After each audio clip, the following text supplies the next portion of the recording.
Page 136, Prelude in A minor. Look at the bottom of the page. You see the note there in the little box. It's in a ledger line or on a ledger line. The ledger line goes through it. We call it on the ledger line. Above the treble clef, and that's an A. Because the top line in treble clef is an F. And that's one ledger line up, that's an A. You need to know that note. You already hopefully know what two ledger lines are. That's a C. You need to know that one. So just make sure you know that note. Here, let's look this over, because it looks like there's just got notes going everywhere. But once you understand what's going on, you can probably sight read it. It's 5 lines long, treble and bass clef, no sharps or flats in the key signature, so it is either in C major or A minor. You need to go do both of those scales. If we look at the end, the last couple measures in the notes, here, that's an A minor chord. I figure it's an A minor. 4/4 time, we got eighth notes and whole notes. The right hand really is doing all the work. The left hand just got whole notes. And if you look at these, you're going to find these eighth notes, it's just a broken chord. They're all broken chords. So you got the A chord, the first two, and you come up here for the 4 chord, and the 5/7 chord, second line, 1 chord. That's all you're doing. That's all this is there's a broken chord. And the left hand is set here, so if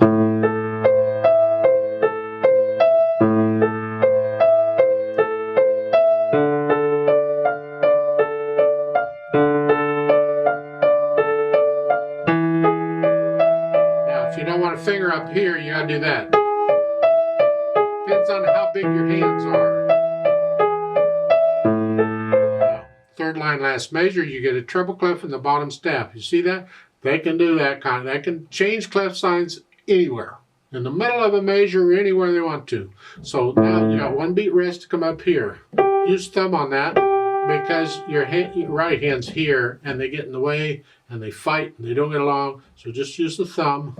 So this is the third line down, last measure, you're up here. Get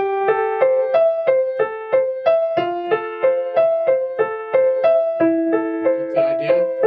You'll notice the last 2 lines, at the beginning of the line, there's treble clef in both staves. That's because you're treble clef in the left hand. And then in the last line, the last 2 measures, you get the bass clef back.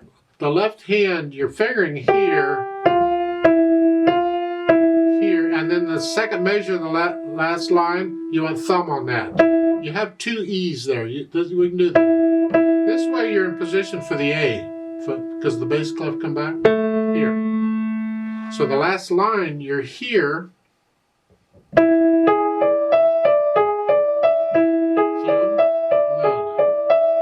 Because there's no rest, you got to connect it. And then the last measure, they want left hand up here. You can do that if you want. It's nice and showy. It's fun. There's no rest in the left hand. You can hold that out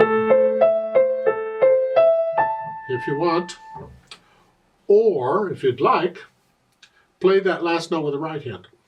So here, then the last note, instead of here, I'm going to stretch out to this position. It's called the extended position because I'm at an octave. I went out to an octave. So these notes are played 2 and 3 instead of here. So the last 2 measures here and then 2, 3. I can play it with the right hand if I want. Just make sure the left hand comes up because they should have a rest in the bottom staff in it. I'll leave that up to you on which hand you use to play the last note. As far as articulation goes, it's all connected. You have to lift up for the rest. That's it.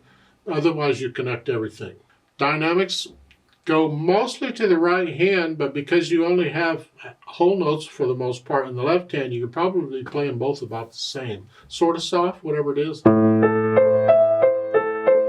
Yeah, that's fine. Just play both hands about the same. You get down to the last line, the last 2 measures. Here. Molto rip means slow down a whole bunch. Molto, remember, means a lot. Retardando, slow down a lot. Here.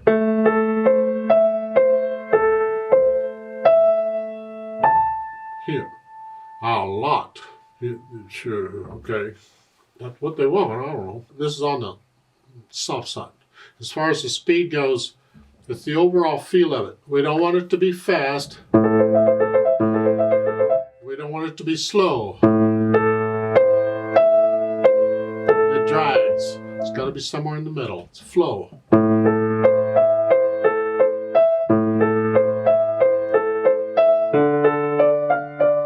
Somewhere in the middle. You go a little faster now if you want to feel it. And then, of course, they've added pedal. Well, we need pedal. We want the overtones. We want the atmosphere. We want to connect everything.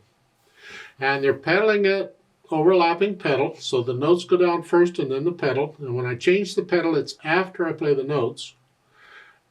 And we're changing the pedal, looks like, with a harmony. Okay.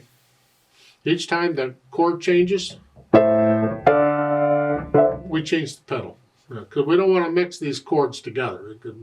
So at the beginning, I push the note, then the pedal. And the pedal goes down even before I play the 8th note. I mean, it goes down immediately after I play the note in the left hand.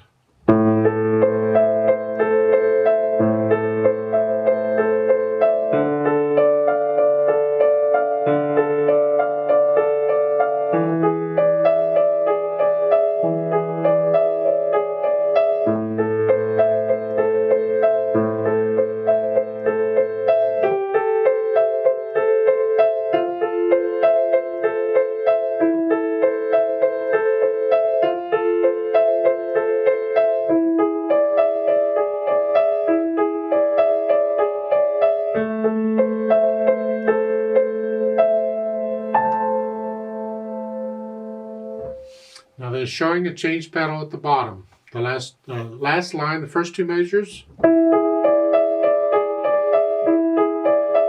You don't need to change pedal there. We didn't change harmony. I see no reason for it.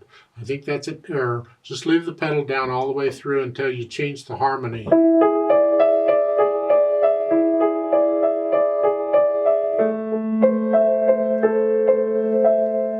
Yeah, leave the pedal down on that one. Let's play this together very slowly to double check our notes.